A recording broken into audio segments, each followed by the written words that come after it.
Meu nome é Esli Carvalho, sou psicóloga, tenho doutorado em psicologia. Hoje sou terapeuta EMDR, também dou treinamento, formação, presidente da EMDR Treinamento e Consultoria, que faz parte do grupo Trauma Clinic. Nós temos uma clínica aqui em Brasília e também temos uma equipe de formação em EMDR no Brasil inteiro, muitas organizadoras, facilitadoras, né, e supervisores. E hoje eu convidei a Carla para vir conversar com a gente, ela vai se apresentar um pouquinho, porque muitas vezes quando a gente vai dar supervisão, a gente nem sempre sabe lidar com certas situações. Então, eu pedi para ela vir, primeiro ela vai se apresentar, depois nós vamos conversar um pouquinho. Carla, conta um pouquinho sobre você, quem é você, né, para conversar com a gente sobre esse assunto. Olá, Esli, muito prazer. Bom estar aqui com você, muito obrigada. Bom também estar com você que está acompanhando a gente. Meu nome é Carla, como ela me apresentou, sou Carla Couto, psicóloga, formada em EMDR também, com especialização em neuropsicologia. Hoje eu atuo na coordenação geral do Ligue 180, que é uma central de denúncias, e atuei durante um tempo enquanto conselheira tutelar em Brasília. E vai ser um prazer ter esse momento de conversa com vocês. Eu tenho certeza que vai ser bem esclarecedor.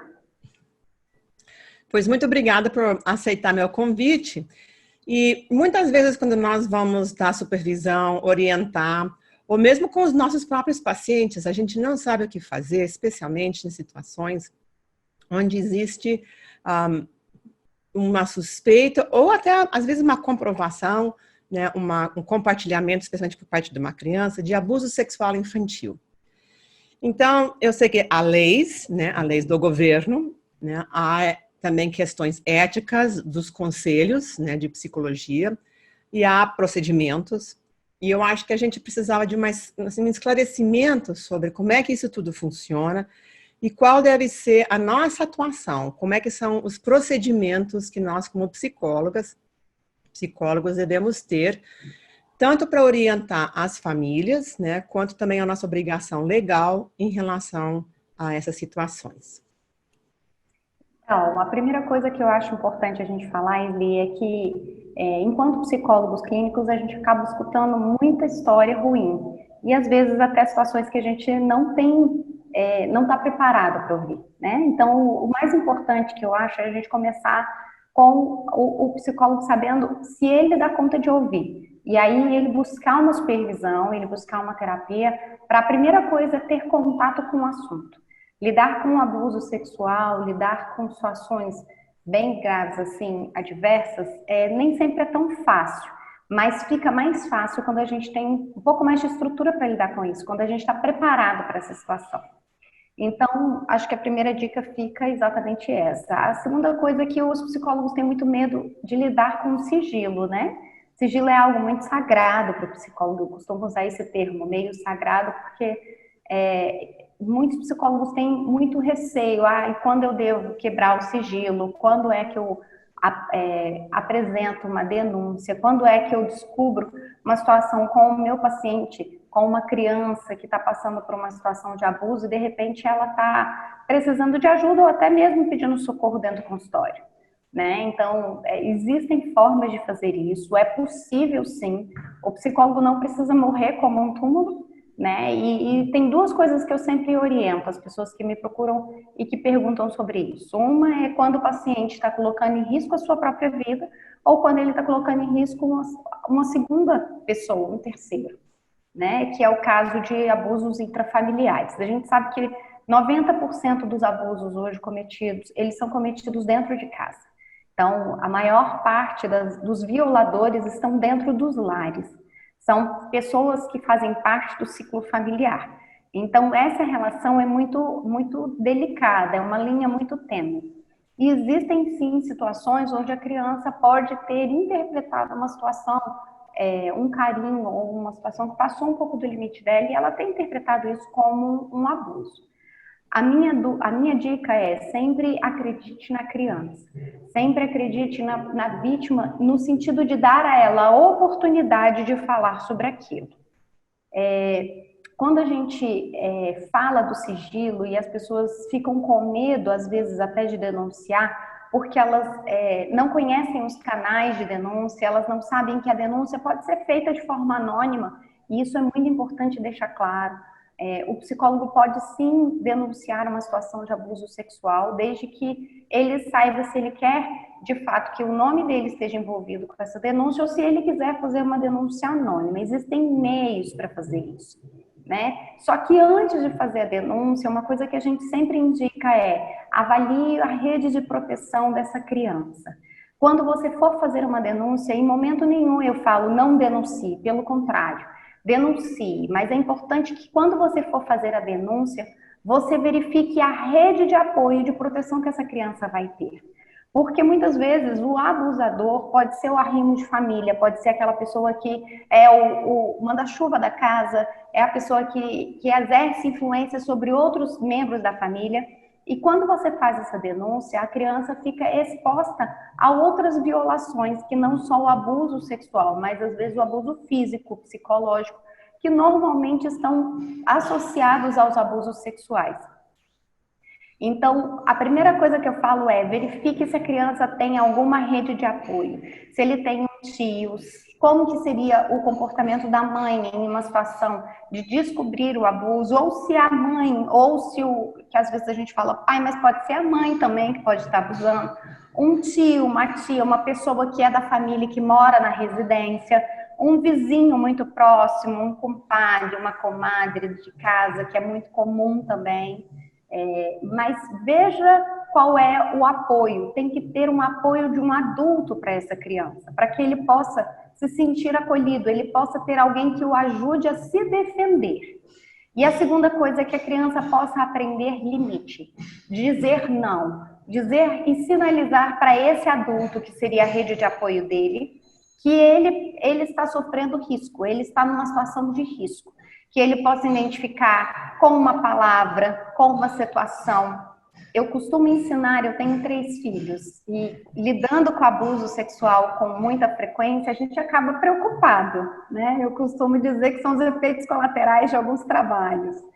E eu costumava dizer para os meus filhos assim, não fale com pessoas estranhas. Mas, às vezes, um amigo do pai e da mãe é uma pessoa estranha. Então, isso causa uma certa confusão para a criança. Como ela vai identificar que aquele adulto que é estranho a ela não é um estranho para a mãe ou para o pai ou para a família?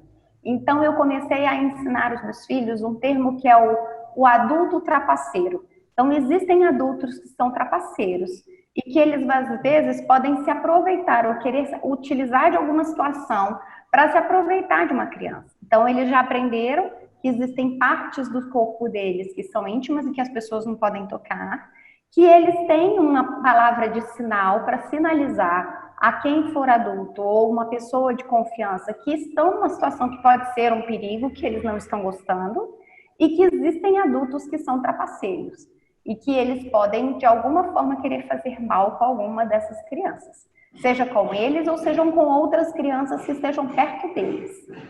E isso é muito importante. Às vezes as crianças não conseguem falar diretamente sobre o abuso com algum adulto, mas eles conseguem sinalizar para outras crianças. E você pode ajudar uma criança ou um vizinho através dos seus filhos, através de amigos, através até mesmo de pacientes que podem relatar situações de abuso de outros colegas. Então, eu achei que esse termo adulto trapaceiro ficou bem pertinente para eles, porque eles começaram a entender que existem pessoas que têm um coraçãozinho um pouco mais complicado ou atrapalhado, ou às vezes com um pouquinho de maldade, podem querer fazer um mal a alguém, a uma criança. Então, adulto não precisa de ajuda de criança, adulto não precisa que criança saia de perto da mamãe e do papai para fazer alguma coisa escondida em outro lugar. Então, esses adultos têm comportamentos de adultos trapaceiros. Fazer com que a criança entenda o risco, entenda o perigo é muito importante. Então, o seu trabalho enquanto profissional da clínica, às vezes pode ser de ajudar essa criança a identificar o risco, a entender que aquilo não é normal, não é legal e que ela pode sim dizer não. Feito isso, feito esse aporte de rede de proteção, de ensinar a criança alguns artifícios para se proteger, você pode sim fazer a denúncia e você deve fazer a denúncia. Existe o canal do Disque 100, que é um canal do governo e que é extremamente útil porque eles são contato direto com os conselhos tutelares. O órgão de primeira instância para o atendimento, para o acolhimento, para o socorro de uma criança é o conselho tutelar. Em todas as regiões, em todas as cidades, existem conselhos tutelares e os telefones deles são bem acessíveis na internet. Ou você pode fazer uma denúncia direta ao conselho tutelar da região dessa criança. Então, eu vou dar exemplos de uma situação em Brasília. Eu era conselheira tutelar em Brasília. Os conselhos tutelares em Brasília são divididos por região. Então, existe uma região que é responsável por aquele conselho tutelar, por aquela região onde a criança mora. Você pode ligar em qualquer conselho tutelar e pedir um telefone do conselho que atende aquela região onde a criança mora. Carla, não queria me envolver nem falar pessoalmente com o conselho tutelar. Eu posso ligar? Pode. Você pode ligar para o Disque 100, você vai cair numa central de atendimento. E os dados da denúncia vão ser registrados. Para eu fazer uma denúncia, o que eu preciso? Da identificação da vítima, quem é a vítima, o que está acontecendo e quem é o possível agressor, o suspeito. Você tendo essas informações, você consegue fazer a denúncia, você não precisa de mais nada. Você só precisa identificar aonde essa vítima está para que os órgãos de proteção possam encontrar essa criança, possam encontrar essa pessoa. Às vezes a gente fala de abusos contra crianças, mas tem abuso contra mulheres, né? Tem violações contra mulheres, que dentro do consultório a gente também vivencia essas situações de atender mulheres que estão sendo vítimas de violência. E para quebrar qualquer ciclo de violência, sempre é necessário uma ajuda. É muito difícil uma pessoa que está num ciclo de violência, ela por si só conseguir quebrar esse ciclo da violência. Então, seja mulher, seja uma adolescente, seja uma criança, ela vai precisar de uma ajuda para quebrar esse ciclo. Então, tem o Disque 100, que atende crianças e adolescentes e idosos, e tem o 180, que atende mulheres, que é um canal específico para mulheres. É só discar 100 ou 180. Uma outra forma de fazer a denúncia é também pelo site. Existe um site, Disque 100 ou 180, que você pode registrar a denúncia. E existe um aplicativo. Hoje, dia 1º de abril, não é dia da mentira. Não é dia da mentira. Mas está havendo lançamento de um aplicativo dos telefones de Apple, Android, e que vai estar disponível. Hoje já funciona um aplicativo chamado Proteja Brasil, que você pode fazer uma denúncia por esse aplicativo. Esse aplicativo é bem interessante porque nele você também pode consultar os conselhos tutelares da região próxima àquele local da vítima. E você pode identificar o endereço, o telefone, e ele é bem bacana e você pode ter maiores informações por meio desse aplicativo. Muito obrigada. Eu acho que tem algumas coisas assim também que as pessoas perguntam, né? A gente é obrigado por lei a fazer essa denúncia ou isso fica ao critério do profissional? Porque quando é uma questão de abuso sexual, eu entendo que isso assim é crime, né? É uma coisa assim que cai dentro dessa questão criminal, né? Então, nós somos obrigados a fazer essa denúncia ou fica a meu critério? Então, a lei ela não é muito específica nesse sentido, mas existe sim uma obrigatoriedade que é colocada a respeito de situações de violência, principalmente contra crianças e adolescentes. Em se tratando de um ser em desenvolvimento e condição de vulnerabilidade por conta disso, é sim obrigação dos órgãos de proteção terem acesso a essa informação. Então, você teve conhecimento de uma criança que está sofrendo violência, você tem sim por obrigação denunciar. A lei não é incisiva quanto a isso, mas ela sim deixa entender que é obrigação de qualquer cidadão gerar a proteção. Pelo ECA, existe sim essa intenção, essa conclamação, vamos colocar assim, para que a comunidade, para que a população proteja, sim, é responsabilidade da sociedade e do governo proteger suas crianças e seus adolescentes. Então, ele não é específico em relação ao psicólogo, mas ele é específico em relação a um adulto teve contato numa situação de violência, deve sim denunciar. Eu pergunto porque, assim, eu morei uns anos nos Estados Unidos, né?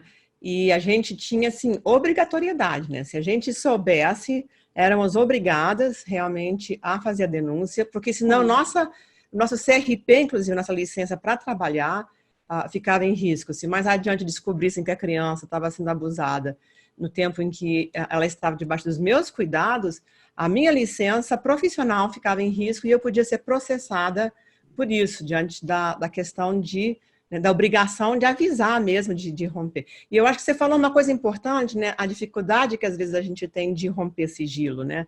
A ideia de que isso é uma coisa sagrada. Só que, assim, o sigilo profissional, né, não é o confessionário católico, não é uma questão religiosa, é uma questão profissional.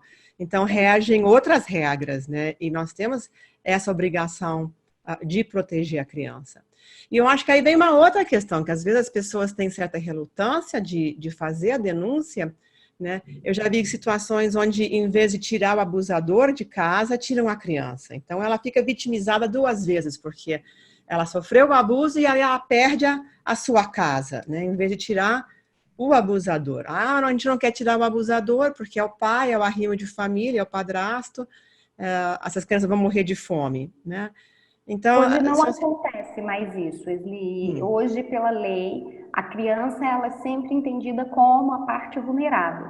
Então, quando acontece uma situação de denúncia, quem é retirado do seio familiar, por medida protetiva, é o pai. Quem é preservado é a criança. O pai, e eu não quero criminalizar os pais, pelo contrário, mas é o agressor. A pessoa que está agredindo é quem sai do ambiente familiar. E aí a medida protetiva é instalada para a criança. E eu vou falar uma coisa para vocês. Enquanto profissionais de saúde, sim, nós temos obrigação, tá, de denunciar.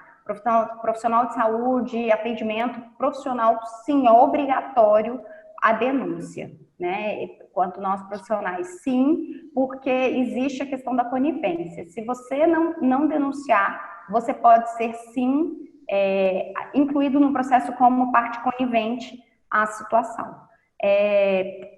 Você falou algo muito importante.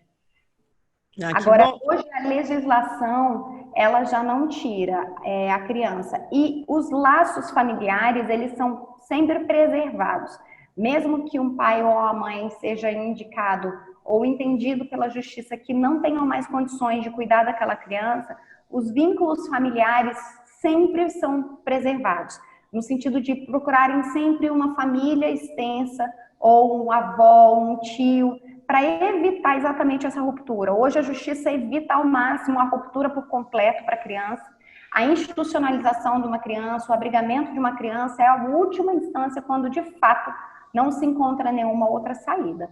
Mas normalmente é o agressor quem é tirado de dentro da residência. Isso me ajuda muito, assim, eu fico muito mais aliviada em ouvir isso, porque realmente é uma coisa assim, muito importante a gente poder ir à luta pelas crianças, pelos adolescentes que não têm voz muitas vezes, né? E eu acho que assim, também você falou uma coisa muito importante, né, da gente poder desenvolver cursos ou assim, formas da gente ensinar os pais, os cuidadores e professores a ajudarem as crianças a se protegerem, né? Isso que você falou, né, do adulto trapaceiro, né? E de que existem partes do corpo que são íntimas e que ninguém vai tocar, né? Que só a mamãe ou assim, em certas situações, o médico, né, pode tocar, né? Que a criança pode dizer não para adulto, né? Porque a gente ensina tanto, não, obedecem os mais velhos, obedecem os mais velhos. E isso que você falou, né? Mas qual é o mais velho que eu obedeço e qual é o mais velho que eu desobedeço, né? Então, de poder ter essa capacidade discriminatória de que existem condutas que não me fazem bem, que me fazem sentir incômoda como criança, e que eu posso dizer não, eu tenho permissão parental, né, de dizer não e de me proteger, que há situações em que eu devo sair correndo, né, gritar, né, procurar ajuda de outras pessoas, de forma que a criança possa realmente se proteger, mesmo ela quando não tem outros adultos por perto, e evitar situações realmente, né? Um último conselho que você queira nos dar, uma última palavra, assim, antes da gente ir embora. Então, acredite na possibilidade da denúncia, acredite que pode ser melhor você conseguindo estabelecer uma rede de apoio para essa criança, conseguindo deixar um adulto para auxiliar essa criança após essa denúncia ter sido deflagrada. Você sim está ajudando e colaborando para que essa criança possa se reestruturar. Enquanto profissionais de EMDR, a gente sabe que sim, o trauma faz parte da vida, mas a gente consegue superar e colocar ele para trás, para o passado, né? Se torna uma lembrança que não precisa ser mais dolorosa. E a gente hoje consegue ver pessoas sendo trabalhadas dentro do consultório, conseguindo reconstruir suas vidas. O abuso não é o ponto final. O abuso pode ser só mais uma situação ruim que aconteceu e pode ficar no passado. Então, eu te incentivo, você que tem conhecimento de pessoas que estão sendo abusadas, que estão sendo violentadas de alguma forma, denuncie. As denúncias são, sim, dadas prosseguimento. Hoje, enquanto coordenadora do Ligue 180, no canal de proteção à mulher, eu vejo o tanto que a gente se esforça e que é possível, os órgãos de proteção estão aí e eles estão muito empenhados para que a gente possa fazer o melhor trabalho possível e ajudar essas pessoas a saírem do ciclo de violência. Acredite, porque é possível. Depois você pode, depois da denúncia feita, você pode voltar aos canais de controle, voltar a ligar no 180 ou no 100 para pegar informações sobre o caso, porque você pode ter informações de que sim, aquela denúncia foi dada para segmento, qual encaminhamento, qual órgão de proteção que foi acionado e que tomou providência, e eu tenho certeza que você vai ficar muito melhor e vai contribuir para um ser humano se reconstruir de uma outra forma. Muito obrigada. Eu acho que você tem muita razão nisso, a importância, né? Uma de acreditar na criança, né? Porque eu já tratei de adultos que disseram assim, o abuso foi ruim, mas a reação do adulto que me cuidou foi pior, né? Foi mais traumatizante. E nisso, assim, nós que trabalhamos com traumas, temos essa oportunidade também. Me ocorreu mais uma coisa, às vezes as pessoas têm receio de denunciar com medo de serem atacadas pelo abusador, né, de que realmente possam ser perseguidas, né, ou quando o cara ou a mulher, como você falou, sai da cadeia, que possa ser morta, que pode mandar fazer mal, bater, alguma coisa assim. Existe alguma proteção para nós, como profissionais, se a gente faz a denúncia? Porque, assim, tem certas situações que o cara vai saber, assim, só pode ter sido a fulana que fez um negócio desses, né? Tem forma de proteger a gente? Então, tem que, uma das formas é exatamente fazer essa denúncia anônima. As centrais não têm identificador de chamada, então não tem como ligar de volta ou não fica registrado em sistema em nada aquela ligação. Nem fica registrado no seu telefone, na conta telefônica, não tem como rastrear o número, então isso é importante as pessoas saberem, e nem tem como rastrear pela central qual foi o número que ligou. Então, quando você faz a denúncia e que você tem um entendimento de que você precisa identificar a vítima, o que está acontecendo e o violador, essa informação é de conhecimento público. Então, assim, eu sei que uma criança de tantos anos, tal nome, que mora em tal lugar, está sendo vítima de um possível agressor tal, fulano de tal.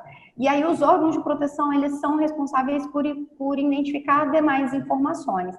Então, você não precisa dar informações que sejam exclusivas suas. Essa é uma forma também de proteção. Você não precisa abrir informação sobre o seu atendimento, você não precisa dar detalhes, é só identificar a vítima, o tipo de violação e qual é o possível agressor. Isso é impossível de identificar quem é o denunciante. Então, de fato, eu acho que os canais de proteção hoje, as denúncias, a forma de fazer denúncia anônima pelo Disque 100 é uma forma muito sigilosa e muito protegida para nós, né? E fora isso, Carla, eu fiz uma denúncia, eu identifiquei meu nome, eu estou sendo perseguida, existe um programa de proteção à vítima e a testemunhas. Então, o Ministério da Mulher, Família e Direitos Humanos tem um programa de proteção a testemunhas e que, em caso extremo, a pessoa precisa sair da cidade ou precisa se afastar um tempo, esse programa atende, sim, as testemunhas, as vítimas, às vezes até mesmo a criança que está sofrendo violação, ela precisa sair, se esconder em algum lugar. Carla, é possível? É muito possível. O Programa de Proteção à Testemunha, o PPCAM, que a gente chama, está disponível, tem todas as informações na internet, a gente pode deixar o link depois disponível para as pessoas entrarem, e é um programa extremamente importante, rico no sentido de suporte, a família tem condições, ela fica realmente resguardada e as redes de proteção ficam acionadas para qualquer contato dessa vítima ou dessa família que está sendo protegida.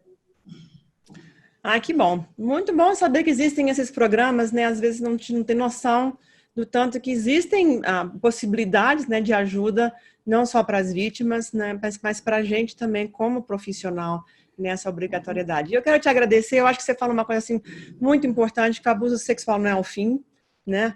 Que pode se tornar apenas uma lembrança ruim, mais uma lembrança ruim que às vezes a gente tem na vida, e que isso tem possibilidades de tratamento, de um tratamento eficaz, né, que pode realmente ajudar as pessoas. Hoje nós temos formas de tratamento, né, com MDR e outras terapias de reprocessamento que permitem, né, que essa lembrança não fique, né, atazanando a vida da gente, atrapalhando o presente da gente, mas que pode ser trabalhado aí para o passado e a gente olhar para o futuro com esperança de uma nova forma, de uma nova maneira. Então, te agradeço muito tirar o tempo para vir responder minhas perguntas. Tenho certeza que isso vai ser útil para todas as colegas, né, os colegas da gente que trabalham nessa área. E, de vez em quando, se tiver alguma novidade, venha falar com a gente, venha nos contar o que mais nós podemos fazer para ajudar e proteger as crianças do Brasil. Tá ótimo. Só uma última coisa que eu me recordei agora. Além da questão dos programas de proteção, quando um psicólogo está sofrendo algum tipo de ameaça ou algum tipo de perseguição por causa de alguma denúncia, ele pode sim fazer um boletim de ocorrência e pedir a medida protetiva. Isso é possível, tá? Qualquer profissional que esteja sendo ameaçado por uma denúncia que foi registrada, você pode ir a uma delegacia, a delegacia mais próxima da sua residência, ou você pode sim procurar uma delegacia especializada. Se você é uma mulher, se você tem alguma especificidade, você pode procurar as delegacias especiais e você pode sim fazer a denúncia de ameaça, de perseguição e solicitar uma medida protetiva. Essa medida protetiva muitas vezes tem sido expedida não só pelas delegacias, mas pelo Ministério Público em situações assim emergenciais. Às vezes até em 24 horas você já tem a medida expedida.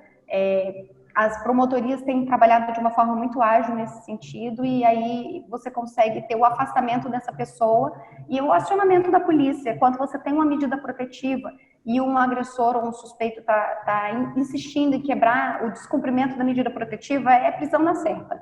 É imediato. Você só liga para a delegacia, para a polícia, para o batalhão de polícia 190 e a polícia vai de imediato fazer o seu socorro. Isso também isso é muito bom. Isso é muito bom saber. Muito bom, muito bom. Mais uma vez, Carla, muito obrigada, né? E a gente vai estar conversando mais vezes sobre esses assuntos tão importantes, né? Que a gente precisa de uma boa orientação profissional para saber fazer bem feito. Tudo de bom. Até a próxima. Beijo. Até a próxima.